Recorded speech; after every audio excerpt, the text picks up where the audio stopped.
know about you, friend, but I had a crazy week. We just talked about like one of the major parts of it, and I don't know if I'm going to share that on air or not. But many other crazy things. Breaking Point's got a bunch of national news coverage this week on a fun one for giving some senators some shit. Anyway, almost agreement at gmail.com, Facebook, Twitter, YouTube. Go to the website, almostagreement.com. While you're there, check out what we got going on. We're going to do shows like we do shows, always do shows.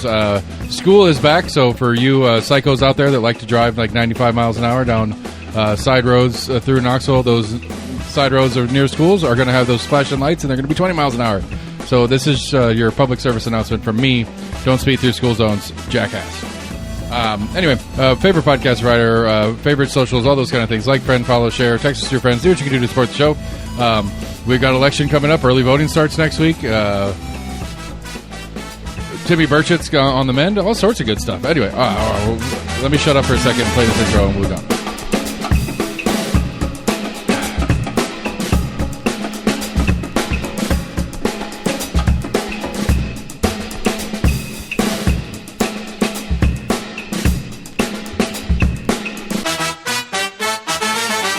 Tim Burchett bashes PBS. Tim's horse bashes him. That's what happened this week. I'm sorry. Anyway, what's up, buddy? How you been? I've been all right. What's new? What's new? Nothing new. Nothing exciting. Word. Yeah, the Burchett breaking his rib story was, I don't know. That's like he pointed out that like he didn't take off any time. He was like he still had 2 other like speaking engagements that he went to. Yeah, it's pretty busy. Hasn't slowed him down. Pretty busy schedule for vacation. He said something like a horse fly. Yeah, bit the horse, and the horse reacted to the bite and kicked, and when he was in the wrong spot.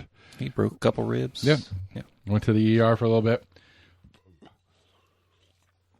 Made some Zoom appearances on national news. Like, that's really the fun. Like I don't know, love or hate Tim Burchett. We have our opinions, and I have issues with some things. I like some things that he does, whatever. He has certainly positioned himself in the national spotlight.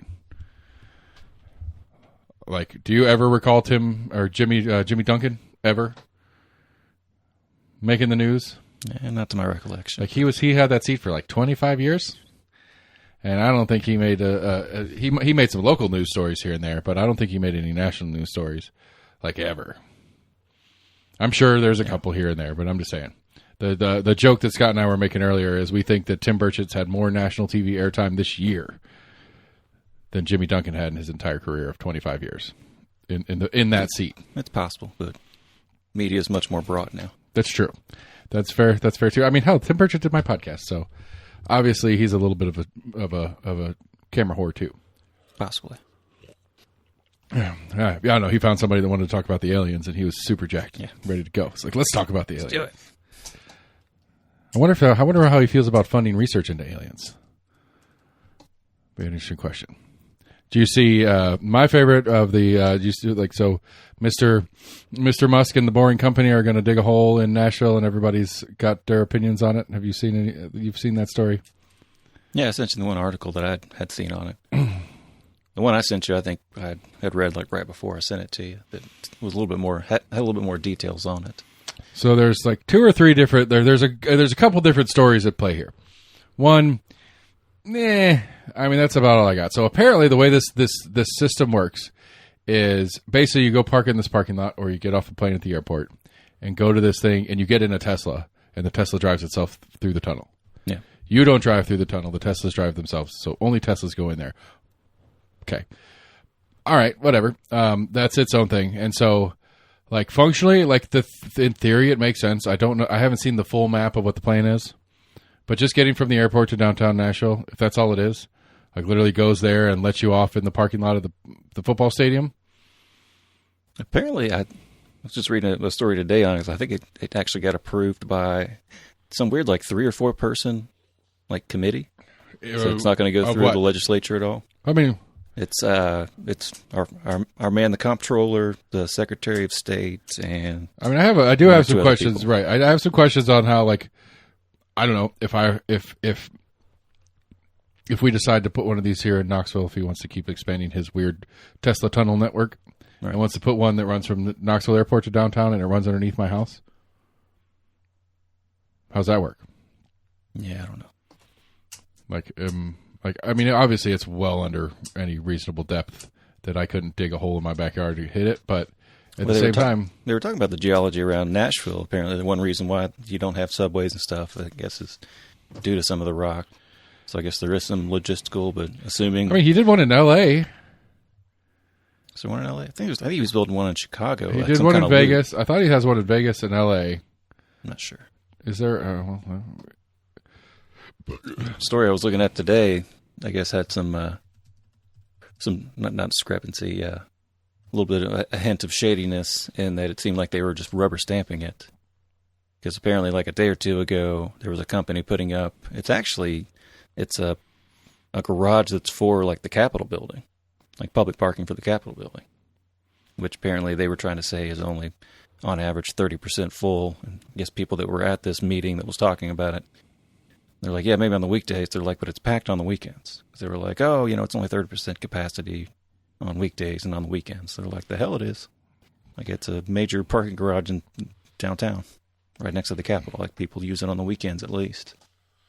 But it seemed like they were rubber stamping it because it sounds like this company a company already started putting up fences around this parking garage. I guess that's supposed to be one of the destinations. Right. There was something about how they were giving some state property to Musk as one of the starting points. Yeah, I think that's what this Capitol parking garage is. Yeah, which is again, there's some. Yeah, it's a weird. It's not like a lease. I think it's a semi-lease. Let's see what they called it. Anyway, yes, there is one in L.A. Okay. Same thing, like an underground loop. Mm-hmm. It's functioning now, or it's one that they're also still building. I mean, this is from Business Center, the map of L.A. tunnel system. Elon Musk Boring Company reveals map of L.A. tunnel system. L.A. Daily News.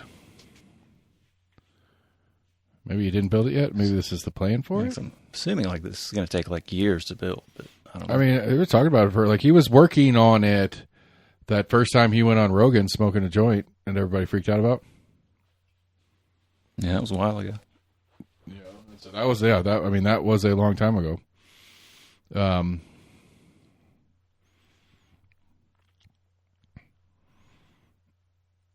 The R&D tunnel, also called Hawthorne Test Tunnel or Boring Test Tunnel, is a 1.14-mile tunnel in Hawthorne, California for testing Hyperloop and loop-based transportation. That's not it.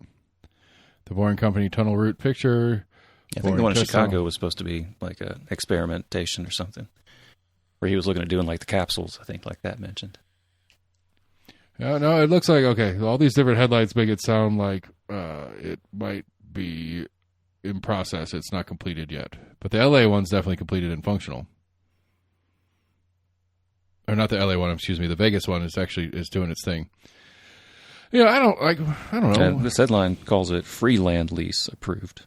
It seems kind of dumb in the function part of it. Like the idea of the tunnels and a transportation system through a tunnel that just bypasses a bunch of stuff and does 2 or 3 major stopping points instead of a bajillion of them like a subway does. That sounds legit to me. Yeah. But the idea of using Teslas self-driving through them seems a little bit underwhelming, I suppose. Yes, I guess it'd be kind of cool that if you can just jump in it whenever you want, you don't have to wait for the next one to show up. If there's one waiting in the thing, you just hop in and you pay the fee and it goes. Mm-hmm. That's kind of nice. It's convenient, so there's no timetable to worry about like a train system would have.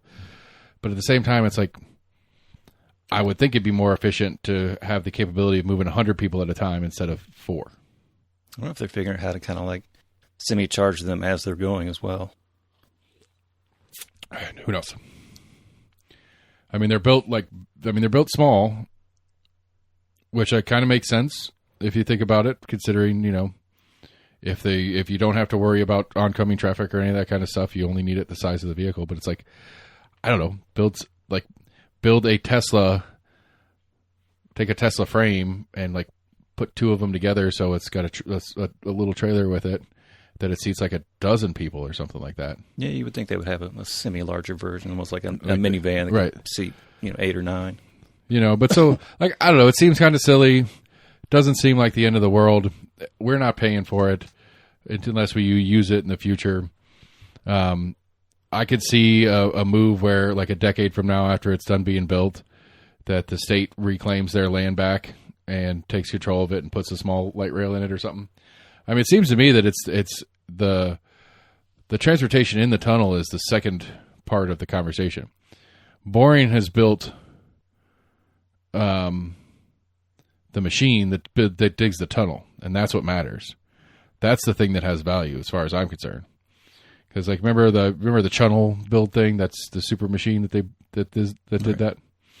You know, and so like those are like traditionally, like that one's still down there somewhere. Both of them. They don't right because it came at it from two sides. Right, and then they meet in the middle, and then they back up, and then they burrow and just stayed there. So they met in the middle, broke through it, finished off the tunnel where they connected, and then they just go off into the bedrock, and the machines are still down there. Because they're so massive and they're so complicated and all that kind of stuff. It's a one-off. You build a brand new one every time to put it down there. The boring system seems to be based on the idea of it's a component build. You put this thing, you know, you assemble it on site and it runs through the thing, and then you take it apart and move it to another site and start over and keep it working. Like that to me, that's the solution. That's what I want. You know, give me a couple of these machines and just have them burrowing under Knoxville for the next decade. And we can just slowly have a tunnel system built. I wouldn't put the Tesla cars in it. That's like I said, that seems dumb to me.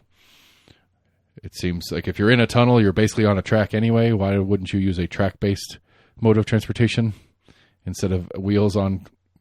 No, maybe it will be kind of like the ones up at like Dollywood that right. Has a little thing in the middle, and it makes you go the right direction. I don't know. We'll see. That was fun with the kids. What kind of speeds they can do? Because I thought a lot of electric cars at higher speeds they're not as efficient, basically. Yeah, I don't know, but like again, like to me, the technology of the building of the tunnel, that's the important part here. What's going through it is kind of secondary to me, and so whatever. We do this. It works. It doesn't really, it's not a big pro or con when it's working. All right, I guess. But it tests the logic of this machine system, and this machine system would be something that would make more sense to me. Be like, hey, instead of, I don't know, giving some weird upside down contract thingy to Boring Company or Tesla or whoever it is to build this system, why don't you lease me the machine for the next 10 years? And Knox County or City of Nashville or whatever can lease the machine and have their own engineers and stuff like that design a logical system to use in that thing, and then just put a fucking trade in it.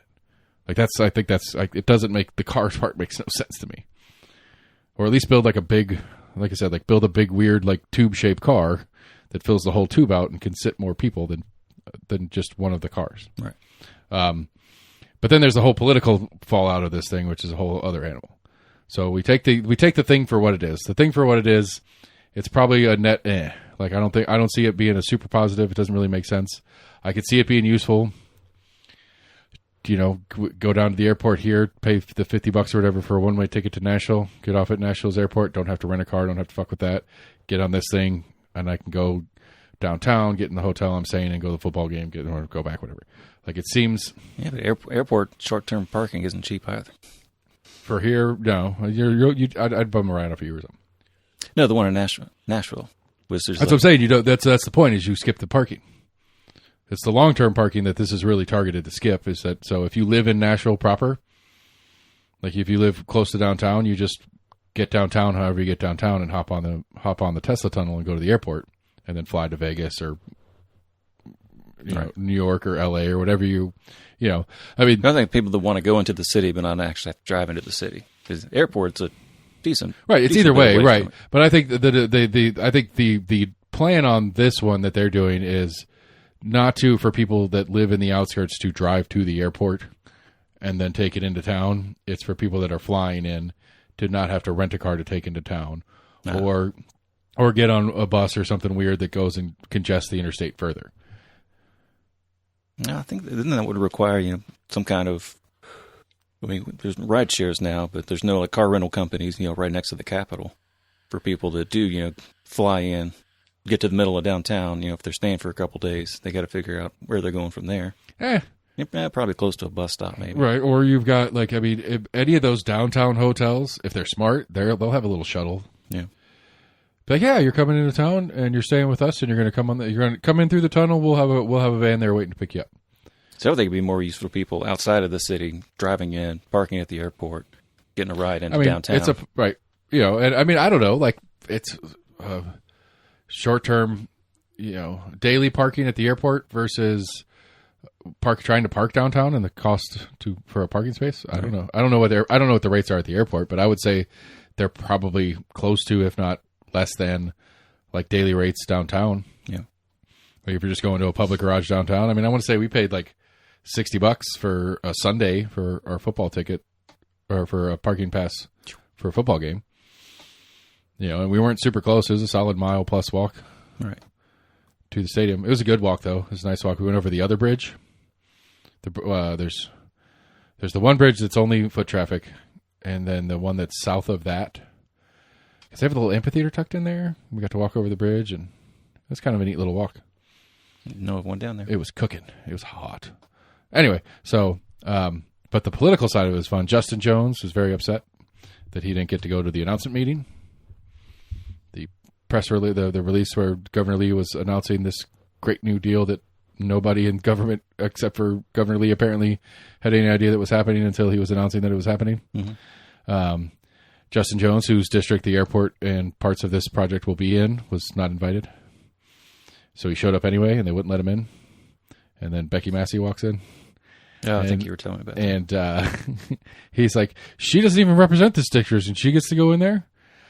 I've heard different stories on whether Becky was invited. She is the director, or she is the chair of the Senate Transportation Committee. All right. So it is in her wheelhouse of government, but she she just full on went like proper old white lady, just kind of like, I don't know what's going on over there. I'll sign in right here. Here, thank you for my badge. I'm heading in.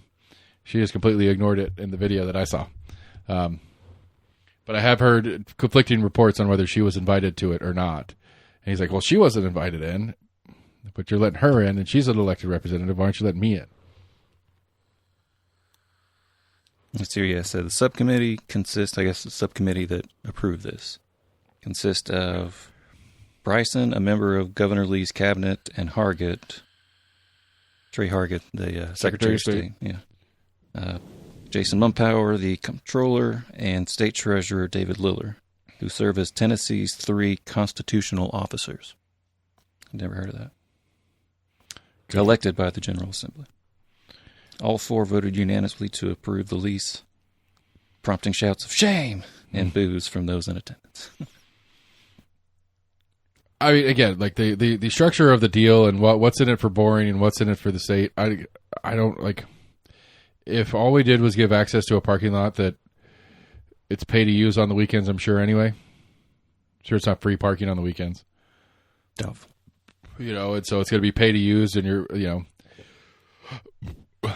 maybe the $50,000 a year it collects that goes into the general fund is no longer there. But hell, we don't pay it anymore. We don't have to have a lot of attendance and people cleaning it and stuff like that. It's now automated. It probably costs more to keep up and maintain and secure legally than it does than it brings in space rentals. Possibly. I don't know.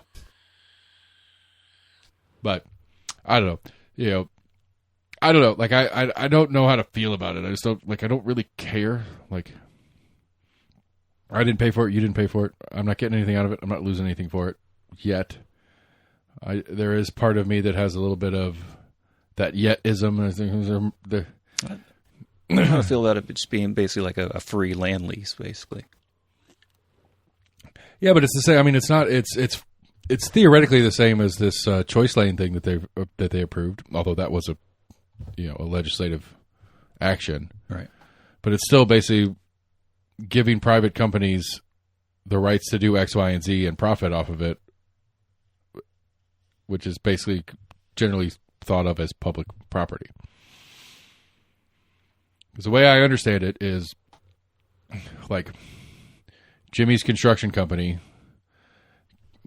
can present basically present and say, this is what we want to do, and if the whatever body, maybe this one, agrees to it, Interstate 40 through downtown Nashville, through downtown Knoxville, Jimmy's whatever construction company can rebuild it however they want to rebuild it, and add lanes. They have to keep a certain amount.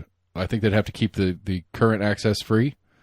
So like we got 3 or 4 lanes through most of Knoxville on 40.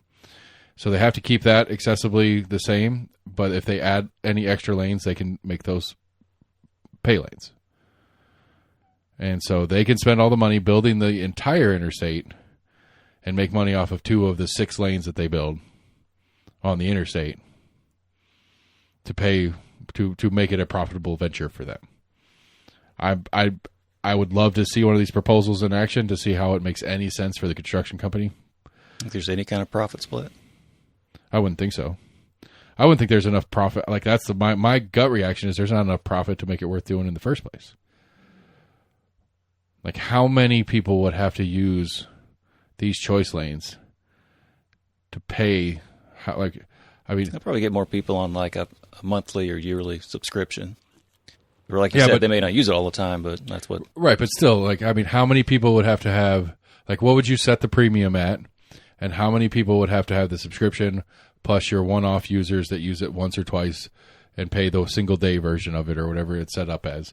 I mean, you have states that have the easy passes. I know. I'm just saying, some kind of profit in that how model. Many people would it take using it to make it like? Because you're gonna. I would guess that I mean, we have 2 major interstates that come right through Knoxville. But I would say like 15. I'd say 15 years is probably a reasonable lifespan. So in 15 years of use, you have to make more than it costs to build it. Yeah. And I mean, hell, it takes $1 million to build a mile of sidewalk in Knoxville. How many $1 million do you think it takes to build a mile of interstate through Knoxville? Depends on how cheaply you want to build it. Well, but still, the way I understand the law on it is you do the deal. It's a 15-year lease agreement or whatever it is, which is the lifespan of a general roadway or whatever it is. That 15 years, you're responsible for the maintenance of that section as well. You don't just get to build it and get paid. Right, obviously. Yeah. You have to build it and keep it up. And so it's going to cost $100 million to build 20 miles and probably another $100 million to keep that 20 miles up to snuff for 15 years. Are you going to make $200 million in 15 years off of tolls? It seems like a lot. It might not be, but if my gut reaction is that's a lot of tolls that you're going to be dependent on. And so you're going to get different people that use it here and there. Like I'd probably pay for it. I don't know. It depends what the deal is. Like I could use it like 5 times a month, and it costs X. If I use those 5 times in my first 5 days of the month, I pay extra if I keep using it, or I have to not use it for the rest of the month. I don't know. I just be like how you price that out to make it something that people are willing to pay for. Like, is it worth it? Like, how do you price that? Like how much where would the line be for you on is it worth having? Because it's got to be expensive enough that not everybody gets it. Because if everybody gets it, the speed that it being at a higher pace all the time is moot because everybody's on it. So it'd have to be expensive enough to be exclusive and keep poor people off it at least. But not so expensive that even people that can afford it are like, yeah, it's still too much.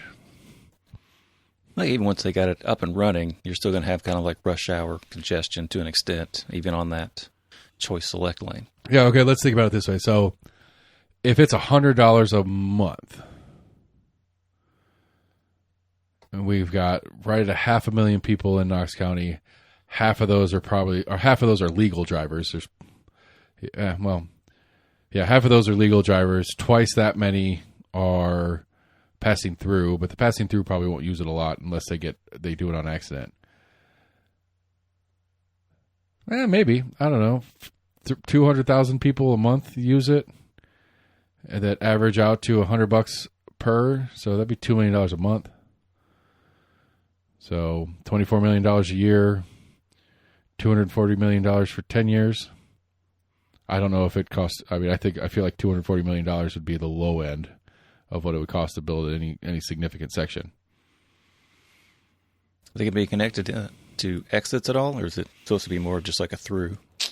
I don't know. I think that's up to you. I mean, I think that would be up to your thing. I think you would do it. I mean, they've got that shit down in Atlanta. When's the last time you drove through Atlanta? It's been a couple years. I know I saw one just south of Atlanta. Was some kind of weird pay lane that's supposed to be faster. Atlanta's got a cool, the way I like Atlanta's thing, I don't know if it works for Atlanta or not because Atlanta's crazy, but they've got a thing where it's 2 lanes. That's a separate road that, depending on the time of the day, it goes different directions. And so it's a left-hand exit. Like if you're going south on 75 into Atlanta, when this thing shows up, it's a left-hand exit to get onto it. And it's got 55 train crossing things that come down if it's not going that direction right now. I do remember seeing that. It was like a big gate. Yeah. Right. And so whatever time of day it's going south into Atlanta from the north side, you get on it. And it's not every exit, but every couple exits. And then between every couple exits, it has so you can get off it and get back on the regular interstate. Yeah. And so, it seems reasonable to me as a usable thing. But also, you got to, I don't know. That's one of the things about Knoxville. One of the things that was on the Compass cast today, it was the housing conversation. The new, I don't remember what the title is, the public affairs liaison for the East Tennessee Realtors Association. They are I don't know if they're obliged, I don't know exactly what the agreement is, but they do a monthly or a quarterly housing report to county commission. And that housing report's this many houses sold, this many houses went on the market, this many houses, it gives just kind of it's supposed to give a little bit of insight to this county commission on the general situation of housing in the county, so that when they go to planning commission or they have zoning questions that they're talking about or something, they have some insight onto what's going on in the housing market. Right. And so they did a survey, or they I don't remember exactly what some of the data came from, but they were talking about there's a couple of different housing mismatches we have here locally. And the problem with it is, here's the chart. I can't pull it up. Sorry. Is median income in Knox County is about $70,000 a year. If you are making $70,000 a year, your purchase power in a reasonable budget is about a $200,000 mortgage payment. So you can get a house that's about $200,000. Mm-hmm. Those don't exist in Knoxville. Right. But there's a reason they don't exist, because just a plot of land in Knox County, almost anywhere in the county at this point, a plot of land, an acre or less, is still over $150,000. So a plot of land with nothing on it is going to eat up the totality of the average income of a Knox County resident's budget. Right. And then on top of that, building a house is more expensive now. And so for anybody building homes, the only logical thing you're going to build, if you're building a single-family home, is a $500,000 McMansion. It's the only, it's not there is no logical way. If you run a construction company and you build homes for people, you either build a custom home for a client, on a custom deal, and you negotiate that in the process. But if you're just going to the company buys a 5-acre plot of land and gets it subdivided and goes through all the paperwork and does all the things that they do, there's no other solution that makes any economical sense other than to build as many $500,000 homes as you can squeeze into that piece of land. Yeah. Because you can't build if you built 1,000 square foot house on a quarter acre, which is about what a lot of these McMansions are. It's a quarter acre, a little less than a quarter acre or whatever, but they're building these 3,000 square foot homes on these quarter acres. If you take that same quarter acre and build 1,000 square foot home, the footprint's about the same, because the difference is going to be how many stories high it is in the square footage, more or less. But you build that 1,000 square foot home on there, that's a very small home, and it's still going to be $400,000, $350,000. Yeah. Because of construction cost and the cost of that piece of land in and of itself. And it's okay, well, I could spend $50,000 more in construction and go from a $350,000 house to a $500,000 house. I'm going to go to the $500,000 house. It's it is the only logical way. There's no and the problem I have with the conversation on this is that it completely takes out the reality of what Knoxville is. Knoxville is a growing township. It's becoming a larger metro area. The idea that anybody currently thinks that they can spend $300,000 and get a 1,500 square foot single family home in Knox County is fucking crazy. The demand is for it. You can demand it all you want. It doesn't exist here anymore. And so it's one of those, it's like, well, the survey says people want single family homes. Survey says people can afford $300,000. Those two things don't fit together. They're not ever going to fit together in Knoxville again. Yeah. You know, the only, like, unless we have some weird thing where the median income skyrockets or building materials bottom out, a $350,000, 2,000 square foot home in Knox County will not ever exist again, new or used, unless it's like dilapidated, falling apart, and you have to go in and immediately put another $100,000 in it. Yeah. And so it's just a weird thing. It's like, well, okay, it's an imbalance, like what people want and what's available, but it's not like, you know, especially on a governmental conversation, it's like, well, what could county commission do to help this? In a different time, there is some things they could do, but in Knox County now, in current Knox Countyism, it's just there's nothing they can do about it. The only solution is what they're already doing is this news rezone project where they're going to allow more density throughout the county, which everybody's going to be pissed about. And it goes back to that. Well, how do you stop growth?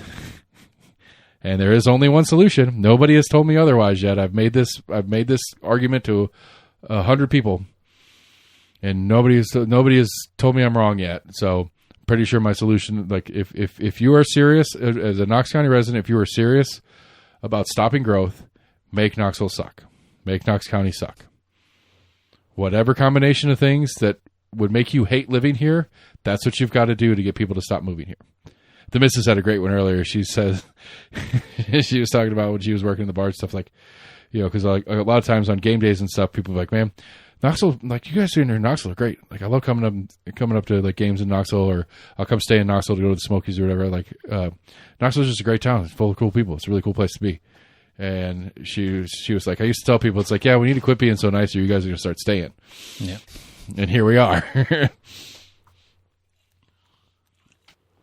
So I don't know, like let the scruff grow out a little bit more. Maybe it can be extra scruffy city. Like but I mean that's just it. It's like everything that's cool and that we like about living here is why other people want to live here. I don't know what to tell anybody. Like, right. You know, I was telling her, I was like, I was joking with her about my mayoral run because you said you do my paperwork last week, right? That was a possibility. I was like, my you know, it's Metro, which gets me fired as the mayor of Knox County. It's build, baby, build, and it's light rail. So I might need to call Elon if I can win this mayor's race and see if he'll build me the tunnels, and then I'll do some weird little trickery and get the county to reclaim the lands so that we have control of the tunnels. I think we've got some pretty interesting geology downtown. I remember hearing there was a huge like cavern basically underneath like Nayland that they had to fill in at some point. I mean, come on, man. It's 2025. We can do this. It's not possible. You got the Chinese building like expensive as it is 35-mile bridges over random reservoirs that they created with the biggest dam in the world. We can figure this out. We're smart. That was pretty much the state coming in, almost kind of like what TVA did around here. It was like, all right, we're building this. Like, you either get out or you're going to drown. Right. It's all going away. Eminent domain. I mean, there's like, as much as I'm a person who generally hates government and government doing things, there's a line somewhere that you just got to fucking do it.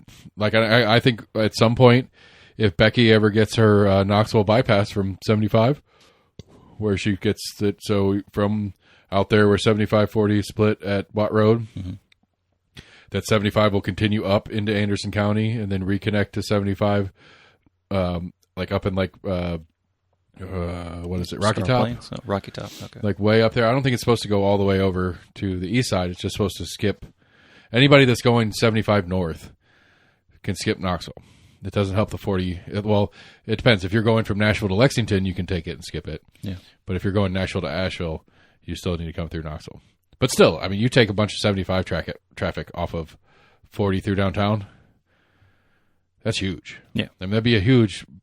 It's a mixed bag. It'd be a big economic.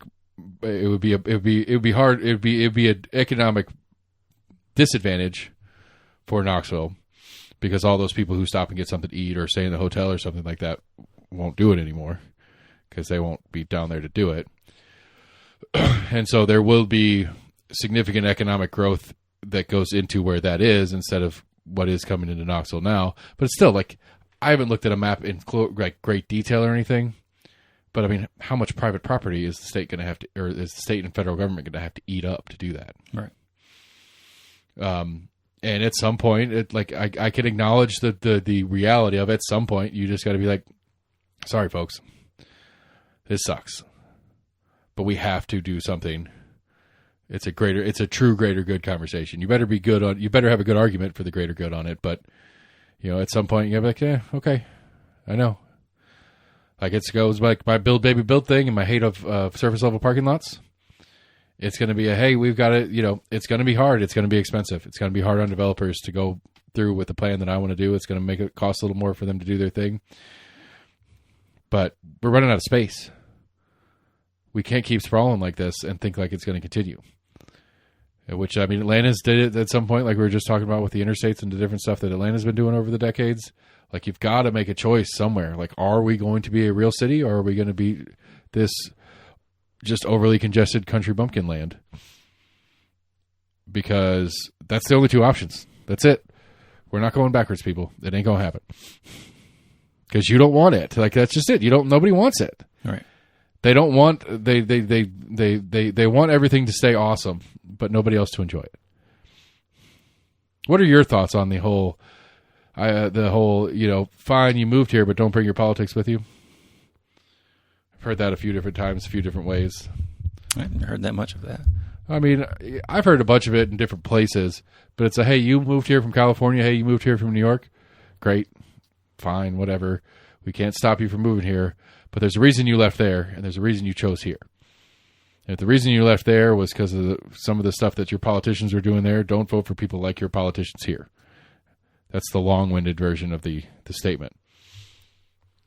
Yeah, I'd like to think more people move for economic reasons versus political reasons. Well, that'd be part. I mean, there is politics in the economics. There can be, but I think it's more of people just the general, like we were just talking about, the cost of homes versus the median income of the town. I'd say it's probably going to persuade more people to. Yeah, but both of those can be very forced to move or feel forced to move. Both of those can be very political factors. Like cost of living can be. I mean, one of the biggest factors in cost of living is taxes. I mean, the biggest difference in Tennessee and New York in cost of living is income tax. None or a bunch. Yeah. Same with California and Texas. Like California and Texas, like Texas has no income tax. California has a big income tax. That's one of the reasons why a bunch of people left California to Texas. What's the average state income tax rate that you think is discouraging that many people? I don't know. But it's crazy too because a lot of most of the states that have higher income taxes have higher average incomes. Yeah. Like I think the average income in the state of New York is probably $120,000. I could look it up, but I don't. I would say it's more than here. And so your real, I would say to an extent, the employers would have to kind of offset that a little bit. Right. At some level, your real dollars are probably the same or more. I don't know because it's hard to factor. It's hard to you have a New York, you have a New York with a we'll say 10% income tax. I don't know if that's true or not. But you have a New York with a 10% income tax and a 2% sales tax. Okay, that totals if you spend 100% of your income, that totals 12% tax. Yeah. Where here it's just a 10% tax. Now I don't know. It could be income tax there could be 5% and sales tax could be 3%, and so your combined tax is 8%. But that's only if you spend all your money. The big difference is the people that make a lot of money that don't spend all their money. A zero income tax has a much bigger, it's a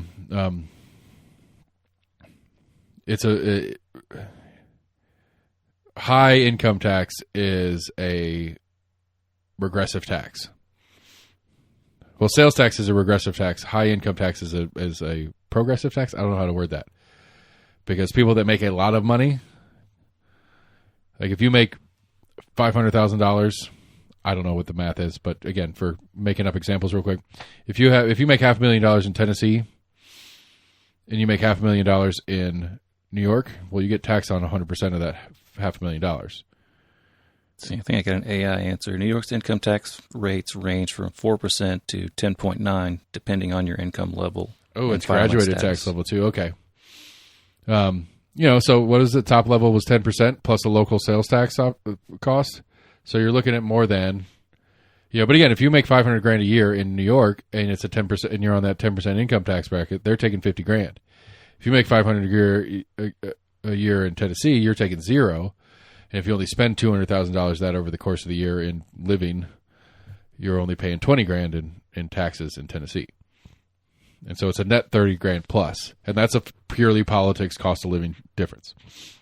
Now, you go to New York, you have but that's established politics versus, I guess, people running from any kind of like new what they view as. Well, I mean, the argument from the conservative Tennessean at least is that you start electing Democrats, they're going to start adding these taxes that you ran away from. And so those things that made your cost of living high there was because you voted for those people that put them there. Maybe you didn't, but your parents did or your grandparents did or whatever. Like, that's the argument, at least.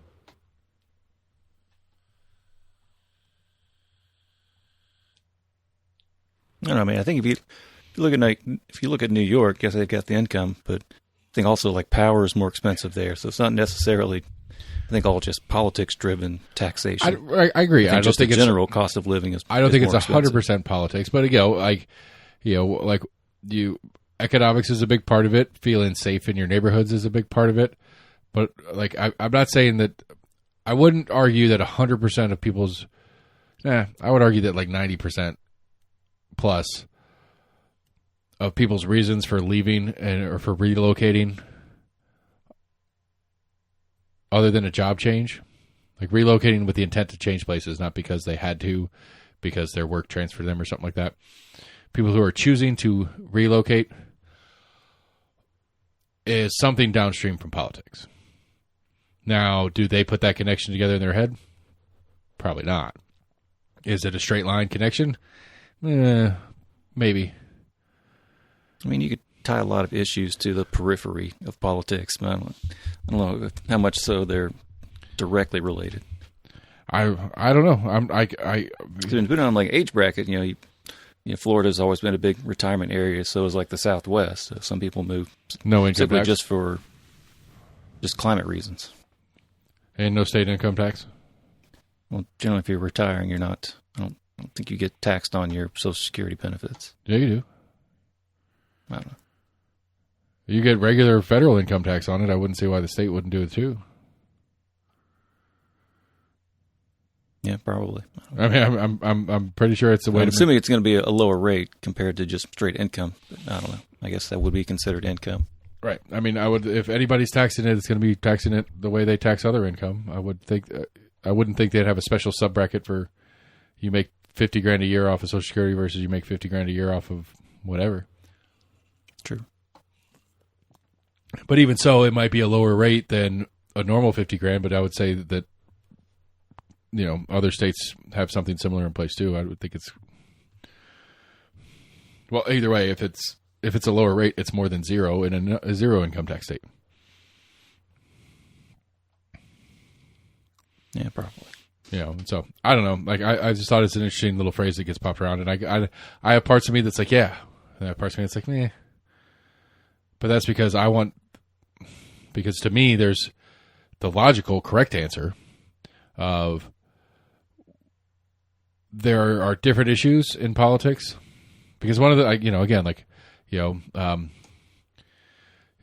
some of the state law stuff that northern states are doing, or that southern states are doing that are opposite or different or whatever. Like, we have abortion bans down here. I don't think that's going to change anything if we had abortion back legal in Tennessee on a cost of living or any of the normal reasons of. Like, those are things that I would like some of these liberal people moving into the state to vote liberals in, so we could get things like that back on the books here. Yeah. But I would like that part of it, but I wouldn't like the other parts of what some of the liberal leadership would do. That's because I don't, Such as? What? Such as adding new taxes. What do you think would be a tax that you think they would be looking? I mean, I think they would try to bring from another state that you think they would want to add. I mean, we can go back to a third interview we ever did on the show with Toddy Frohmeyer. He's like, he's like, I'm the only county commission candidate right now that is advocating to raise property tax. Now, he could have a logical good reason to do so or not, but I think we've gotten to the point now, I think, where we've talked about that we're almost to a point where we're going to have to raise property tax. Oh, yeah, we absolutely going to. Well, this is going to be the fun one. Like I said, like we had the meme I sent you last week about old Larson J's The Rhino kind of thing.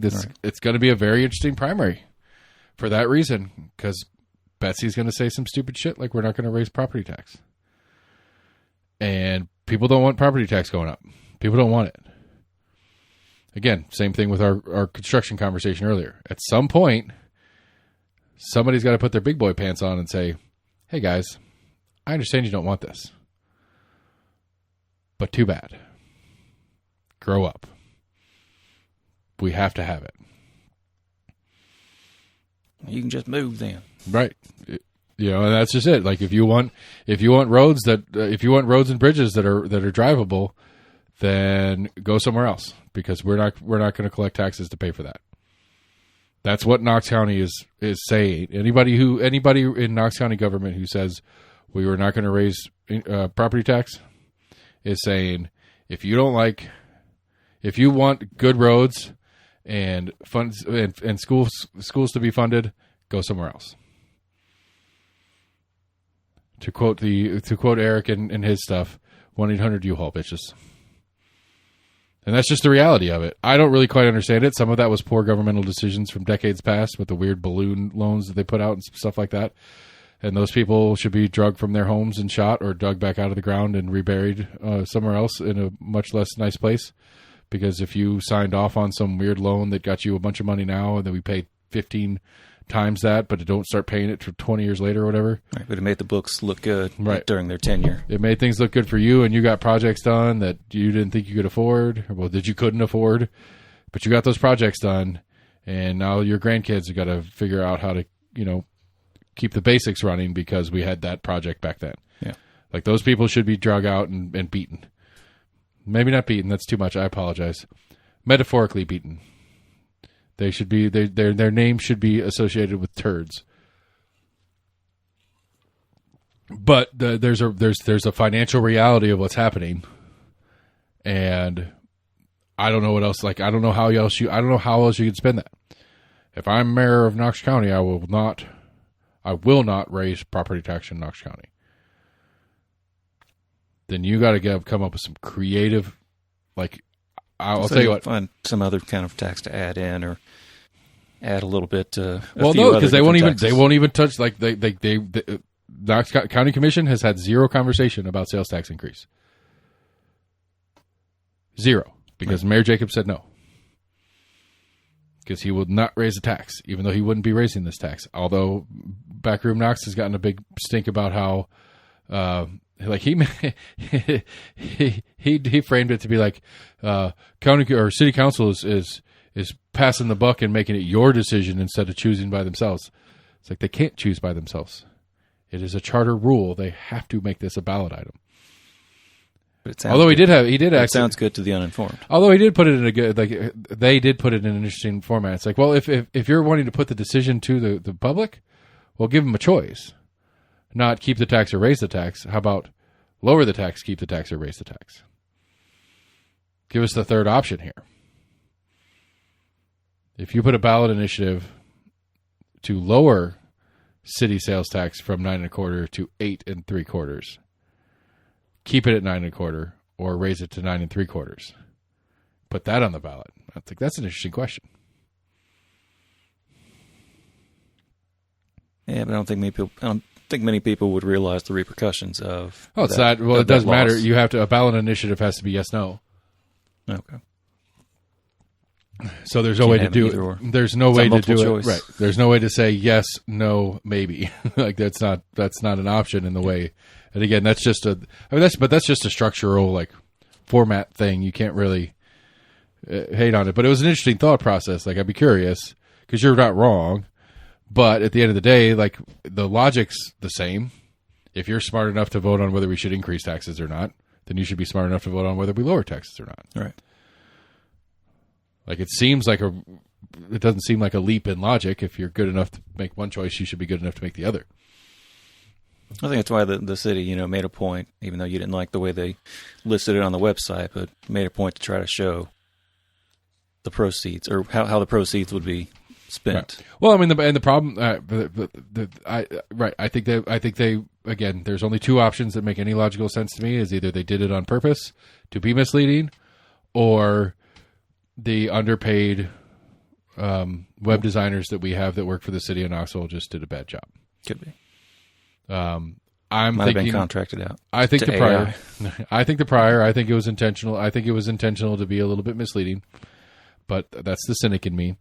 But again, that's fine. Like, why don't do that with more stuff then? Be like, hey, do you, like you guys put these giant budgets together every year, and then we have commission votes that are yes, no. They don't get to line item anything.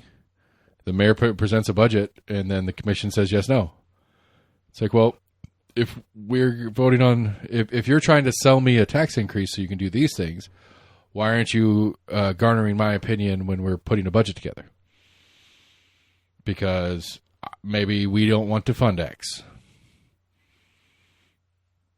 But I can't go to my commissioners and say, hey, this budget's 99% good, but that 1% of the budget that's going there is not something that we as a community want to get funded. Yeah. Now the commission can say no, and then the mayor has to do something about it and re-put it to the commission, and it's a big fucking fight process. But, what's in it for Mayor Jacobs? What does he care? Hell, he's now dropped to like 15th on the list to run for governor at this point. Right. I mean, he already said he wasn't going to run because Marcia, but now we got a Minnesota resident that's going to try to run for governor. Like I dug around. That's an overstatement. I did a very cursory search of Pete Hegseth in Tennessee. He's never lived here. Right. If he moved his residence and claimed residence here right now today, you have to live here for 7 years to run for governor. I'm trying to remember where I saw that story. No, he's in Minnesota. I've seen it a couple different places. So it's, but it's interesting. Like there's he may have bought land here a while ago. May have invested somewhere. Yeah. The question is, I mean, realistically, it's interesting. I think because we're 2.5 years out. No, is it 20? Is it 26 cycle, or is it 28 cycle? Not sure.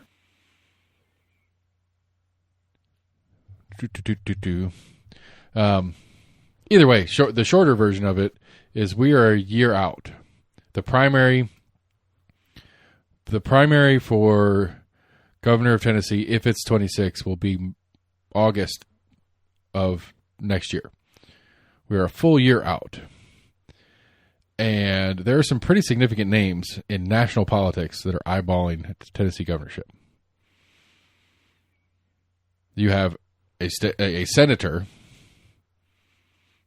from the state of Tennessee. You have at least one representative. And now you have the Secretary of Defense. That's weird. I feel like that's weird. Like even if Pete Hegseth was a Tennessee resident and has been a Tennessee resident for a long time, that's still weird. I don't know. I'm sure it's happened, but I doubt there's been I could see going from the House of Reps to a governorship. I could see that one. That one's probably a fairly level, depending on your long-term ambitions. That's a fairly level move to me in politics. It's not an up or a down. Do you think less so for a senator? I think it's a step down for a senator. You have lots of senators that have run for president. You have lots of governors that have run for president. You don't have a lot of people coming to the House of Reps that run for president. Yeah.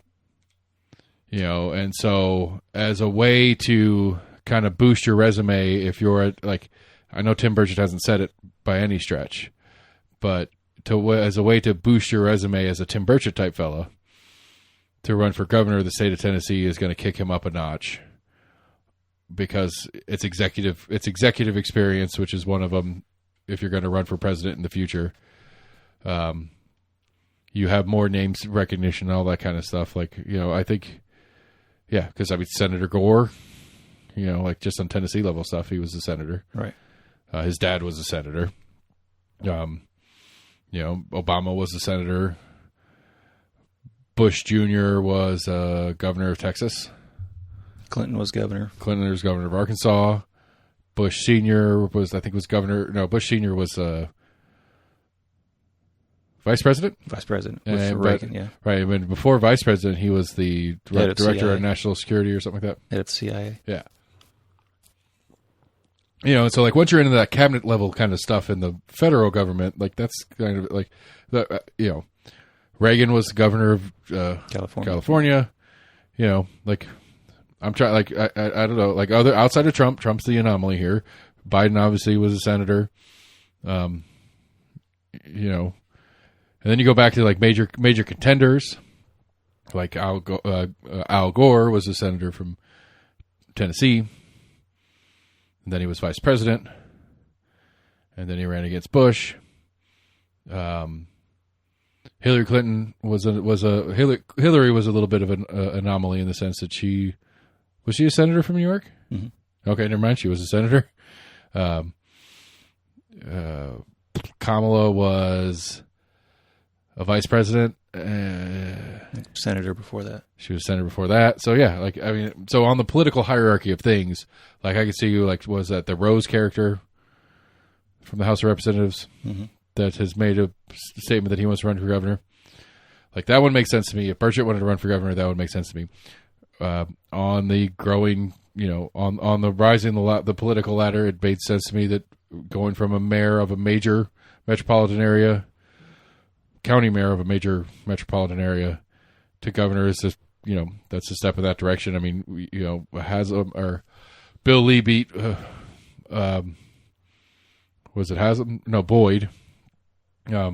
but Burchett was the mayor in Knox County before that. Like, I mean, it's step up stuff. Like, this is all step up stuff, except for Marcia is a step down to me, and it would be a step down for Pete Hegseth as far as I'm concerned. Yeah, if he qualified, even just assuming he qualified. All right. Like, if he has future ambitions, like Pete Hegseth wants to be the governor of Tennessee so that he can then run to replace Trump because he doesn't like J.D. Vance or whatever, if that's his mindset, if he wants to put his hat in the ring to replace Trump or to be the candidate that runs after Trump loses, or not after Trump loses, but after J.D. Vance loses to whatever the Democrats put up, because that's what's going to happen. That's historically accurate, at least. And then 4 years later, Hegseth wants to be in the position to be the new top of the Republican Party. That would make it like on a 5-year plan, that makes total sense to me.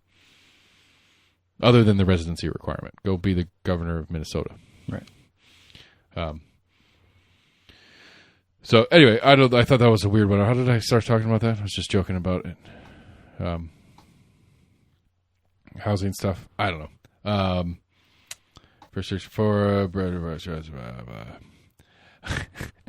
So Oak Ridge National Lab is and some other something is there's a program putting together where they're starting to introduce nuclear technology in a K through 12 program, or K through 2 program, kindergarten, first grade, second grade.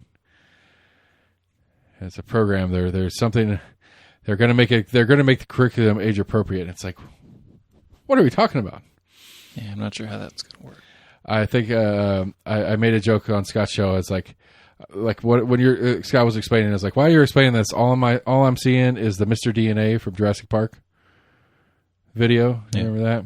I'm just seeing that, except in like trying to explain. Hey, everybody! Just trying to explain fusion real quick. Millions of years ago, two atoms ran into each other, and when they hit, they exploded. That gives us energy. And in that explosion, it creates heat. I mean, I was talking to my freshman about, like, there's really only two ways we produce electricity. When you really get down to the mechanics of it. Yeah. Solar is just weird. I don't understand how solar functionally works, but everything else is just turning a thing. Yeah. Just turning a thing.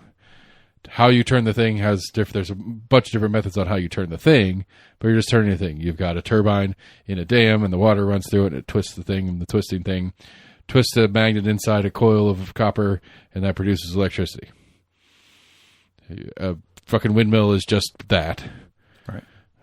But then everything other than those two is just boiling water and the steam turning a turbine.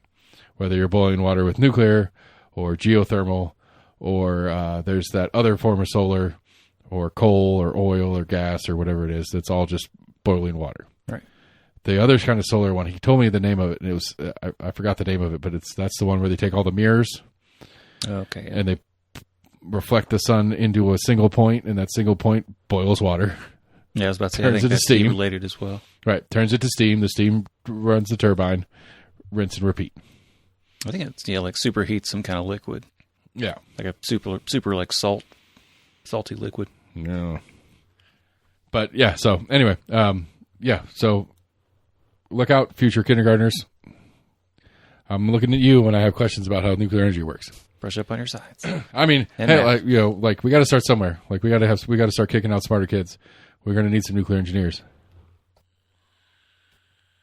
If we could plant that seed early and kick out some new people figuring out new ways to make more and safer and less waste and whatever. Yeah, maybe it is trying to line it up with the. Cause I'm not sure if they've even started building it, but they're doing the small modular nuclear reactor. I love that. I really want to be really good after that. So maybe this is trying to coincide with. That seems like it seems so like logical. It goes back to what we were talking about in the boring machines. It's like the idea that you build this big complicated machine that you don't replicate. You can't replicate. It's a one-off. It's specifically built for the specific set of circumstances that it's in, and anything goes wrong, it's a custom repair. Like nothing else works like that. Not nothing, but very few things work like that. Like that's why cars should be cheaper than they are, but are still relatively cheap considering how complicated they are. Because they're modular. You can take a piece out and put a new one in it. Right. Now, in a better world, they would be even more modular in the sense that you could take a Toyota piece out and put a Nissan piece in and it would still work. But car companies intentionally go out of their way, and a lot of companies do this. It's not just cars, but companies go out of their way to make it so that only their piece can be the replacement. See, but you still have the piece. And to have a nuclear system that works that way seems so logical to me. And which is, I assume, how the Navy does it. That's I can't. My brother's not allowed to answer the question on that, and he didn't really do that. He did the electrical components on the nuclear systems, but I would assume that's how the Navy does it. I would assume that the nuclear reactor that's in a sub, in this sub, and that sub, and that sub, and that sub, are more or less the same. And then the ones that are in the aircraft carriers are bigger versions, but the same. Right. And so, like in a pinch, if we were in the middle of World War III, and we had a nuclear reactor go down in one of our submarines, we could take it out of an aircraft carrier, or take some of the components out of the aircraft carrier and put it in that submarine, and that sub still works. I would think. Possibly. I would hope. Maybe that's a better way to say it. I would hope that. Depends on what company was contracted to build it initially. You're right. And so that would be my hope, though, at least, is that we have some, universality to it, so to make it so that, when the USS JFK or whatever gets sunk, but we go reclaim it and get all the parts and pieces out of it because we don't want whoever we're fighting with to go get our boat and get all our technology out of that boat, that nuclear reactor that's in that aircraft carrier could be used somewhere else. Yeah. Or the parts of it could be parted out, and those parts can go to different things. I would think that would be an intentional part of the process. Maybe not. Maybe that's why we spend however many $1 trillion a year on military, because everything's a custom built thing. But like computers are the same way. Like, I mean, that's just like, it seems so logical to me. Like, why is this like, like when I saw the story on it and was reading through the story on it, it's like, duh, was my reaction to it. Like, duh, of course. Why wouldn't you do it that way? Not, oh, that's really cool. It's like, I feel really dumb that this wasn't something we did a decade ago. I think it's more in line with it just being a smaller scale version. Right, but the other part of it is that it's component built. Like the pieces are built in one place. And they can be delivered as one, or they can be delivered in parts to the site. And so that when this component 37B is failing, and the people that are working on it are like, hey, we need to replace this, they don't have to custom build a replacement for it. They can call the factory and say, hey, we need this piece. Right. And they can get that piece. And so it's twofold. It's smaller. I would think the handful of reactors we have are pretty similar. I don't think there's not that many companies out there that build nuclear reactors. Right, well, exactly, but they build the reactor and that's it. They didn't build it at their plant. Right. They went and build it on site. And so they're not building it with the idea that there's another one that's going to be exactly the same over here. I mean, just like the economy of scale part of it, they're not building it to be repeatable. They weren't. Right, but I think it probably would be more like cars. And then, you've got Denso that cranks out, airbags and other different components. It's not General Motors that owns it or whatever that's producing everything, where they've got so many smaller parts that are already outsourced.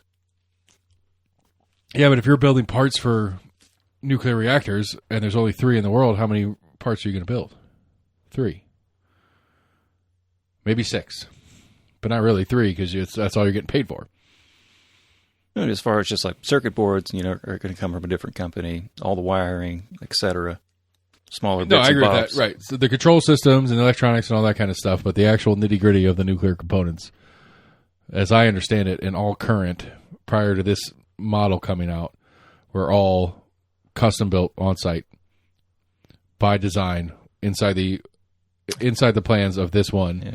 And I think you do some of the structure, but maybe even just like, the steam pipes are going to come from, some kind of pipe company or foundry, basically. Yeah.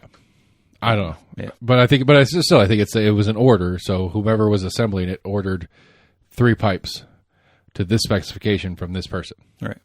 They ordered 10 of these from this company with this specification. That company custom built them, but they didn't. It wasn't something that company had on the rack. It was something that they custom built for the project. And you take that with the hundreds of thousands of components that go into a nuclear facility, and nothing is on shelf anywhere. Like, it's not like a light switch. You can go down to Home Depot and buy a new light switch. Right. It's a custom switch. It's a custom this. It's custom that. They were all custom built the first time, which is what this does away with, which I think is cool. Ryan Sandberg died. Big bummer. Saw that. Legend. One of the greats. And the Cubs. We're talking about it today. Totally forgot. Like, first time I've heard the phrase WGN in, I'd say, probably 10 years. I probably haven't thought about WGN in 10, 15 years. Not as big as they used to be. Like, I think they used to be on one of the local air stations. Everybody had it. Right. It was antenna service nationwide. Yeah. Like, if you had a TV, you got WGN, no matter where you were. I mean, mostly. I don't know. Fucking Bozo the Clown. Motherfucking Bozo the Clown was the shit. Love that show. The challenge thing at the end of the show, classic.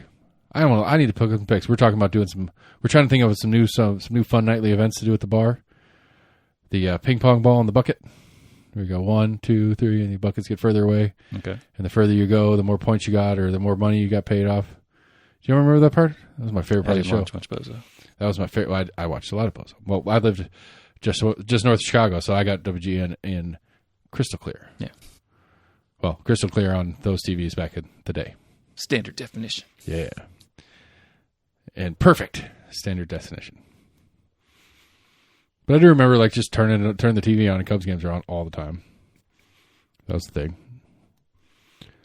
But old Ryan Sandberg being Ryan Sandberg. I think he had some local ties just with the Smokies being an affiliate. He was a manager for one season. Is that what it was? Okay. Yeah. And not long after, he was with the club. He was with the Cubs overall forever. But he was managing the Phillies for a couple of years. Was he? So he got back to the show as a manager for a little while. I don't know. I'm running out of stuff. Housing mismatch, that's the big one. Did see an interview where they were talking about just like the different streaming services and how that was this one guy that was kind of mad. I think he's a New York resident. It was either like the Mets or the Yankees. They were going to like a different company. But you got to get like a different subscription, where he had like the MLB Network subscription. To where now, I guess that other team signed an agreement with some other streaming services to now show all those games. So now he's like, I got the MLB Network. I can watch, hundreds of games, all these other different teams. But I can't watch my home team, I've got to get a different streaming service for. It's the evolution. It's still baseball, so fuck it. But it's still also fixed like bars as well. If people that want to go and watch the games, that bar has got to buy all these different subscriptions. Yeah, it's tough. He was talking about he occasionally would go out, and I don't think it was common, but it wasn't quite uncommon of one of the patrons basically using their login to watch a certain game. Yeah, that'd be an interesting little scammeroo to do. Get your Wi-Fi password. If you got our Wi-Fi password, you could stream it to our app, or you could, Right. I think they let them drink for free in one of those instances. You can Apple Play it. I mean, that bar gets caught. That's a big old fine. Probably. Yeah. I mean, so there's been like a rise of like pirated, not like software, but I guess. Cause I think I've seen it occasionally on like YouTube pop up, and a lot of the little streams get shut down pretty quickly. But I think it's someone trying to like stream them like videotaping like their TV phone, or whatever. Yeah. I mean, the evolution of it is interesting. Like, I'm really excited that different network or different streaming services have started picking up certain things. But it's also real frustrating. Yeah, I think like Hulu and YouTube both have gotten like a handful of like NFL games. Yeah, Prime. Excuse me. Amazon Prime does Thursday Night Football now. This will be season 3 or 4 that Prime has had Amazon has had Thursday Night Football. I got a subscription last fall so I could watch the Predators, and the company changed. I think when I bought it, it was Bally Sports, and then I swear it was less than like 3 or 4 weeks later, all of a sudden it was like, oh, it's now FanDuel. Yeah, that's a weird one too. Like, as long as it still works. Yeah, as long as I paid for it, I don't have to pay for it again. Right. I don't know. Like, to me, I don't understand why. Like, I don't know. It's probably somewhere in the contracts and all sorts of complications between the teams and the leagues. But like, it just seems like, again, on the logical part of it, it just seems like, why couldn't I just have Green Bay Packers Network, and I can pay an annual subscription and just get all my Packers games. Don't get any other games except my Packers games, but I get all of them. Because some of those are going to be on broadcast TV as well. But I get them But I get them through the Packers. But I get it directly from the Packers stream. Maybe I don't get the coverage. I don't get the national version of the coverage. They can sell the ad space. They can do all that kind of stuff, and then they kick up a certain amount to the NFL. Yeah. And so the NFL makes, like, NBC pays millions of dollars for their Sunday Night Football coverage. And the NFL likes that because the NFL takes a bunch of that $1 million for the NFL proper. And then the teams that play, I don't know if they do a flat share where all the teams get a certain percentage of the TV rights on nationally televised stuff, or if just the teams that are playing do, or all the teams get a little bit of a cut and then the teams that play on those nights get an extra cut. I'm not sure how all that breaks down, but I'll bet you the math would work right the other way. I get all the Packers games. Fuck all those whatever coverage. I pay X number of dollars a year for all my Packers games. Packers sell ad space, they produce all of it, do all that kind of stuff. They have to hire staff and do all the things to make it happen. But it has to be more regionally focused. They kick it up the hill. Regionally focused. No, but the regional's dead. If you're like, if it's regionally, like, because that's just it. It's like it's regionally because it's your home team. Well, that's just not how we consume. Like, yes, the Preds are our home team. I mean, there's Packer fans nationwide, but as far as the ads they're going to put up, which they're trying to sell, are going to be kind of selective. Like a lot of the Preds games, they're sponsored. One of their bigger sponsors, I think, was Regions Bank, and that's probably more of a Southeast thing. Fair enough, and you're right. When I lived in Wisconsin, and Packers games were on. Well, like where I lived was awesome because we got 2 Foxes, 2 NBCs, and 2 CBSs. We got Chicago and Milwaukee. Mm-hmm. So Milwaukee Fox had the Packers game on. Chicago Fox had the Bears game on. Right. And so there was difference in the ads, obviously, because the Chicago station ran certain ads, the Milwaukee station ran other ads. I don't think it's as much in NFL, but I know in NHL the past couple seasons they've got like the digital ads that they can superimpose on the boards. Right. Well, the other side too, though, if you think about it, is like you go to like I've been shopping a couple of them now, like Paramount Plus and Disney, Hulu. They have ad services. Like, you know, you go to Hulu and different levels of Hulu. They can pay extra and not have ads and watch your Hulu, or you can pay a little bit less and have some ads. Right. Well, they've finally gotten to where I assumed they were going to get. Podcasts have started doing it too. But you can go on, like, as a business that wants to advertise, I can go on to Hulu and I can advertise, and they won't let you pick the show, which I think is kind of sketchy on their part. But they'll let you pick genres and different things on where you want your ads placed, but you can also do it demographically. Right. So as long as your IP address is telling them that you're in East Tennessee, I can only show it, like I can say only show it to this region. So like if I want to do an ad for us, because we only sell in-store and it wouldn't make any fucking sense for me to run an ad on Hulu if it's going nationwide or international, but I can buy an ad on there for a much lower rate because it's a much lower number of people that I'm showing my ad to. Right. But it's the number of people that makes sense to show my ad to. No, YouTube does that. They'll see like what I'm saying, like, stuff. but so again, going back to my Packers thing, if the Packers ran their own network streaming service to air Packers games, they could probably do the NFL at large could work some sort of ad programming where it's like, you know, everybody runs their own station, but you know, you cut out certain portions that we can insert ads that are regionally logical that you'll get a cut of. So if it's in Green Bay and you're watching in Green Bay on the streaming service, it'll run an ad that makes sense for Green Bay. But if we're here in Knoxville and I'm watching a Green Bay game on the thing, it's going to insert an ad from the greater NFL pool of ads that is more locally logical, regional to me. Yeah.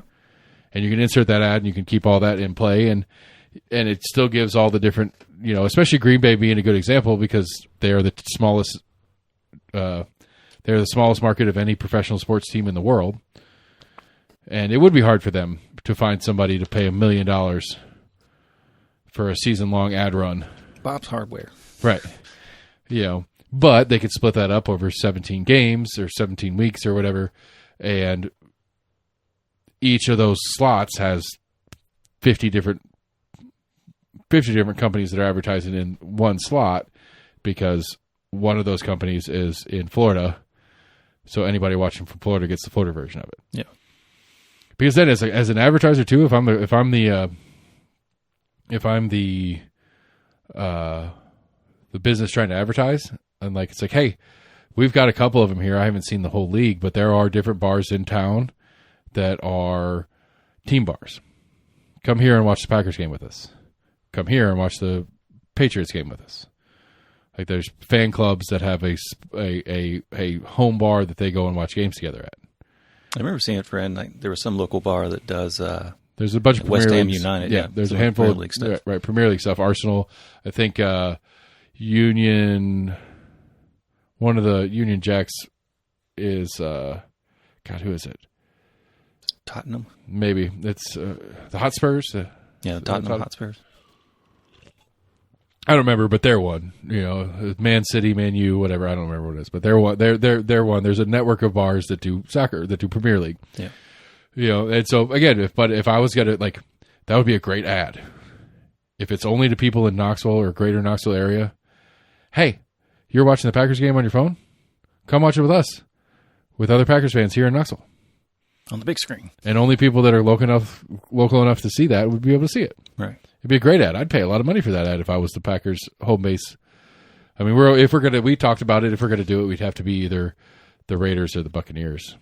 I mean, we are a pirate bar. It kind of seems obligated if we're gonna be a home base for a football team. Right. But I'm not. NFL ticket is obnoxiously expensive. Like, again, that's one of the reasons we don't do anything like that, because if I could go to the Buccaneers and buy the Buccaneers package, I would do it in a heartbeat. But I have to buy an NFL ticket. An NFL ticket is, it's like when last time I bought it as a business, it was $55 per fire marshal occupancy. Damn. And so we had like 100 at that place. So it was like $6,000, like plus some fees and shit like that. But it was like $6,000 a year for a Sunday games. ticket. Well, for 16 games every weekend for 16 weeks. Yeah. Yeah. So like it wasn't not worth it, but it's expensive. I mean, it's just expensive. Always the craziest one to me ever is pay-per-view fights. That's the same thing. Yeah. For one fight. I can't remember what the fight was, but there was some fight coming up, and I had a bunch of customers like, "Hey, you guys gonna buy the fight?" It's like, I don't know, never tried. Let me make some phone calls. So I called and asked most about of those, isn't it? Like, like UFC got at least like 8 or 9 matches. Right, you get a bunch of fights, so it's a whole night of fights. Right. But whatever the main event was that night, I think it was the last. I think it was the last Brock Lesnar fight. It was because I was still with them. I think it was the last Brock Lesnar fight because I ended up buying it at the house for $50, but it was $50 per seat for pay-per-view, and so we had 100%. We had 99 occupancy, so it was $4,950 for one night. Yep. And it's like, that's fucking crazy. It's like, we have 100 people. If we got 100 people in here that all spent $50, we lost money. Right. And nobody's going to pay $50 to show up at your house. Right. Well, it's like, okay, so we could do, I did the, I really, I broke it down hard and I did the math on it. It's like, we could do a $20 cover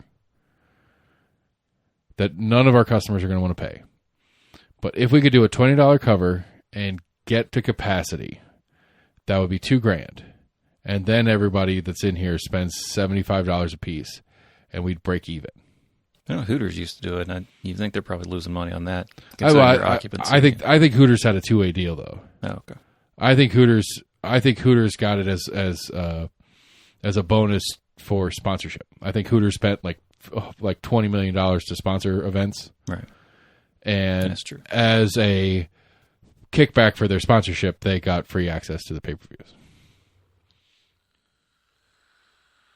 I mean, that's how a lot of stuff works. Like, there's some like amateur ass UFC that came to us wanting us to sponsor.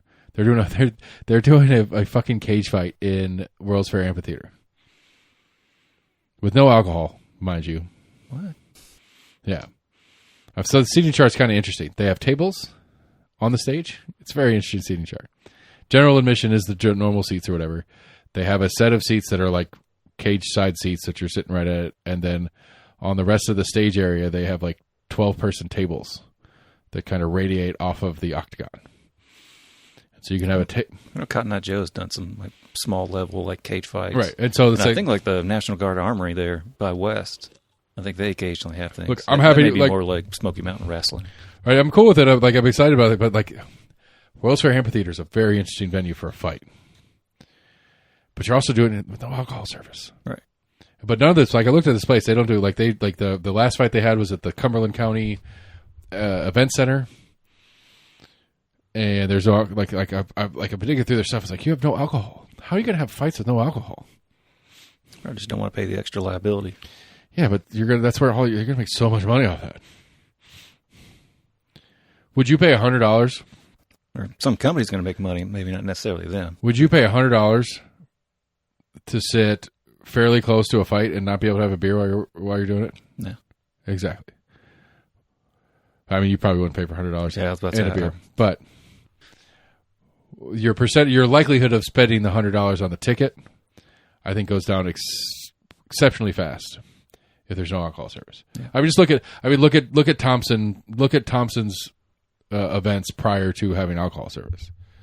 You're gonna pay $50 for a Dave Matthews Band ticket if you can't get a beer? I probably would, because I'd like to see Dave Matthews Band. But Like, there's real math in that event promoters, like, if I can't have alcohol sales, I'm not going to do an event. You think they've gotten that many more events since they've started allowing hockey? Absolutely, they've got them. And the events they have been bigger name events. Because the promoters that are putting those events on know that there's more money to play with. Right. They'll make more money. They could spend more money on the. They might make the same money, but it's easier money because I can spend more on the talent, and that talent will guarantee me capacity. That guaranteed capacity is going to get me alcohol sales, XYZ. Like, you could just do. Right. It's just a math thing, where it's like I've got good talent, but I can't spend too much on good talent because I'm not going to bring out enough people if I can't sell them beer. I was trying to think. I saw a politician saw the cheese hat. I saw some picture of a politician the other day that had a cheese hat. It might have been the mayor, Jacobs. Better not. What's he doing? I'm trying to think what it was. No, sorry. Yeah, you better come with the facts if you're talking about my Packer stuff. I don't remember who this room has the most ridiculous collection of ridiculous things. Smorgasbord. My cheese head on top of my gas can lamp from Randy Pace. And then I've got a homemade Mario Kart trophy that I got for Father's Day, which is awesome. And I've got my Sofa King hat. A bunch of Star Wars stuff. It's just random. I love it. That's what life is. Yep. I've got my Eeyores and my that thing, a rubber ducky. I got the hockey puck that I got from our Pittsburgh game, or Predators game. I'm sorry. Yeah, they had to play against somebody. I mean, they were both there. They can be called either way. I like that though. Every time I go to a hockey game from now on, I'm going to pick one of those up because it's a game puck. It's not a game play used puck, but it's a game that specifically references that game, that date. Because it's Pittsburgh, Nashville, and it has the date and stuff on it. Right. So it's cool. Some bands will do that for certain shows. Have like a specialty shirt just for that arena or whatever. Perfect commemorative trophy for that event. That was good times. Oh, Birch got kicked. What else? Oh, what was the fuck? I'm trying to remember who the guest was on Breaking Points that they got viral. Oh, Elise Slotkin. Yeah. I saw the beginning of that interview. I guess I didn't see where it got contentious. I got bored. I mean, it's basically it was her trying to kind of Slotkin was trying to like dodge answering any question about funding Israel. It was that what about? Yeah, I didn't see. Saw a couple of things pop up. It's like, oh, she got owned by Breaking Points, and I'm like, what? Well, it's like the initial question was something about funding Israel's war machine, basically, and she replies with basically like, well, there's a difference in defensive and offensive weapons, and it's like, okay, well, would you support a resolution to not send any more offensive weapons to Israel? And then she's kind of like, no, blah, blah, and then she apparently no party at the time knew that Bernie Sanders was working on a resolution specifically saying, we'll continue to send defensive weapons and support Israel in the defense of themselves, but not in any offensive structures. There was some kind of funding that got passed, I think, a few days ago. And then she skipped that vote apparently and went to the Colbert Show for his final stretch of Colbert Show. It's going through May. I don't know, whatever. I don't really like. It's fascinating, the state of politics.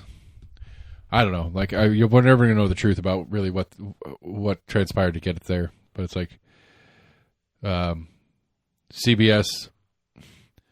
It was the CBS Paramount merger. It was the argument, at least, and why. Yeah. Then, like, apparently, right after it went through was when he got the news or whatever. Right. It was because so essentially at least the assumptions at play here is that Trump hates Colbert because Colbert gives him shit all the time. Fair enough, whatever. And when Paramount's trying to get the Paramount-CBS merger trying to get through, and the FCC is like, well, Trump doesn't like that thing about you guys. It's like, well, we'll take care of that. Can we get our merger? So they took care of that, got their merger. They paid $16 million for no reason on a defamation claim. Yeah. and so $16 million bribe, and they fired a guy that makes fun of the guy. I mean, it's a sad state. Like this is that's. I mean, if that's the truth, because it's conjecture at this point, it seems that way. That seems like the logical combination of things and why we're here. I mean, the Late Show's been around since funding, and I don't really know how funding goes for shows because I guess they're syndicated or not syndicated. And I guess you have like a contract to have your show on a particular channel because I think Letterman, that was his predecessor, I think he was on NBC and CBS at like different points. Well, Letterman was supposed to replace Carson on the Tonight Show. Yeah. And then the whole Leno thing happened and whatever. But I think the late show started on NBC and then got sold to CBS, I think is what happened. Yeah. But yeah, that's all weird isms of like, cause like I always think it's funny cause I watch, like we're religious Jeopardy watchers in this house, and Jeopardy is on NBC, but it's produced by CBS. Yeah. I think I've like seen that before. Yeah. And it's always like, but I'm watching NBC. But they pay us a lot of money to let them have it on their channel. Right. And whatever, who cares? Like if it's like I don't like that's the back of the house stuff that's really irrelevant. But you know, I don't know. It's a sad state of affairs that I don't know. I haven't watched late night television in and of itself. Right, I watch clips here and there, but right. And I think I think it's reasonable to state that the Late Show, the Tonight Show, any of those shows are not as money rearing as they used to be. Sponsors aren't willing to pay as much for ads on them. So I think that's probably likely. Yeah, apparently his show was like the most watched of the quote unquote late night shows. Right, but just because it's the most watched still doesn't mean it's a profitable enterprise. True. Just to be to at least devil's advocate this for a little bit. Let's straw man it for a second.